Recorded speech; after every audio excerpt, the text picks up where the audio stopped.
یہ تو مرحوم عامر لیاقت حسین صاحب بالکل واضح لفظوں میں کہہ چکے تھے کہ کراچی اور فیصل آباد یہ دو شہر ایسے تھے جہاں سے نتائج تبدیل کیے گئے تھے جن کی بنیاد پر حکومت بنی تھی. یہ آپ بھی بہتر جانتے ہیں, یہ سٹیٹمنٹ آئے تھے سامنے. شہادت اوان صاحب جی جناب جی شہادت اوان صاحب, آپ لوگوں کے بہت زیادہ آج کل پاکستان مسلم لیگ نون کے ساتھ پنجاب میں پاور شیئرنگ کے معاملے پر اختلافات چل رہے ہیں. اس کے علاوہ کینالز کے معاملے پر بھی بات چیت جو ہے وہ ابھی ڈیڈ لاک کا شکار ہے, اس میں مسئلے مسائل سامنے آ رہے ہیں. لیکن میں پہلے چاہوں گا کہ پنجاب میں جو پاور شیئرنگ کا معاملہ ہے اس پر اعتراضات دور ہو گئے؟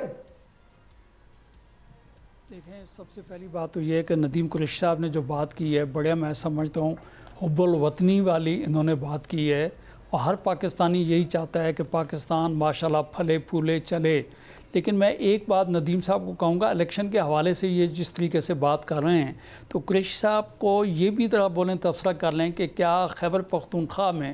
جو سیٹیں انہوں نے لی ہیں تو کیا وہاں الیکشن کمیشن کوئی اور تھا؟ اس کو بھی چھوڑ دیں. لیکن اس کے بعد لیگل جو پروسیجر ہے وہ ایک ہے, ٹریبونلز قائم کر دیے گئے ہیں, ٹریبونل میں آپ کو آنے کا ہے اور وہاں پہ کریں. 1 سال گزر چکا ہے اور آپ کے لوگ جو ہیں وہ پارلیمان کے اندر بھی بیٹھے ہوئے ہیں. تو میرا خیال میں یہ ہے کہ ڈیموکریسی تو یہ ہے جس طریقے سے قریشی صاحب بات کر رہے ہیں, بہتر تو یہ ہوتا کہ پارلیمان کے اندر بیٹھ کے آپ پازیٹیو طریقے سے کام کریں, ملک کو آگے چلائیں, اور وہاں پہ جو بھی آپ کی اپوزیشن ہے بہتر اپوزیشن کریں, تنقید کریں. لیکن میں تو یہ قریشی صاحب کو کہوں گا, دیکھیں کہ اس وقت جن حالات سے پاکستان گزر رہا ہے, سب سے پہلے تو میں یہ کہوں کہ میں چونکہ گورنمنٹ میں نہیں ہوں, میں پاکستان پیپلز پارٹی والا ہوں, اور آپ کو یاد ہوگا کہ پاکستان پیپلز پارٹی نے الیکشن کے بعد آپ کو یہ کہا تھا کہ چونکہ آپ کی جو ہے آپ اپوزیشن میں بھی تو نہیں ہے نا, اگر حکومت میں نہیں تو اپوزیشن میں بھی نہیں ہے. میں نے تو گزارش وہی کی ہے نا, میں نے آپ کو یہی کہا نا, میں نے کہا ہم گورنمنٹ میں نہیں ہیں. لیکن جب الیکشن ہو گیا, الیکشن کے بعد بلاول بھٹو زرداری صاحب نے پی ٹی آئی کو یہ آفر کی کہ آپ گورنمنٹ فارم کریں, ہم آپ کو ووٹ کریں گے, لیکن ہم آپ کے ساتھ گورنمنٹ میں نہیں بیٹھیں گے ہم اپوزیشن میں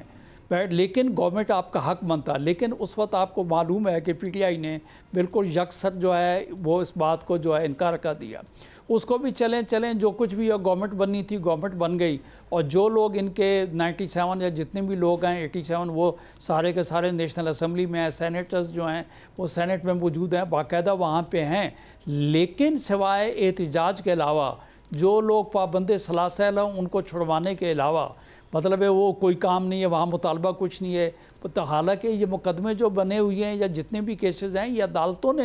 یہ تو لا انفورسمنٹ ایجنسیز کے بنے ہوئے ہیں, کورٹ کچہریز میں پڑے ہوئے ہیں, کورٹس نے آپ کو ریلیف بھی دیا ہے, اور آپ کے مطلب جو ورکرز ہیں ان کو بھی اگلے دن بھی کچھ میرے خیال پتہ نہیں کتنے ورکرز جو ہیں اگلے دن بھی چھوڑے گئے ہیں. اب عید آ رہی ہے, مزید لوگ بھی جو باہر آئیں گے. تو بھائی آپ اپنا جو لیگل طریقہ کار ہے وہ کریں. لیکن میں کہنا آپ یہ چاہتا ہوں کہ اس وقت ملک جس دہشت گردی کا شکار ہے,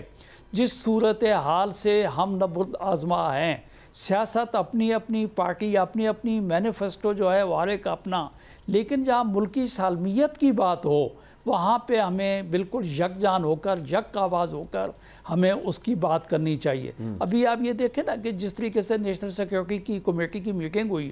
وہاں پہ میرے دوست کی پارٹی نے 14 لوگوں کے نام دیے, وہاں بیرسٹر گوہ صاحب باقی دوستوں نے سب نے کہا جی بالکل ہم شامل ہوں گے, بعد میں 3 نام اور بھی دیے. سبسکرائب کریں اور بیل دبائیں تاکہ کوئی خبر رہ نہ جائے.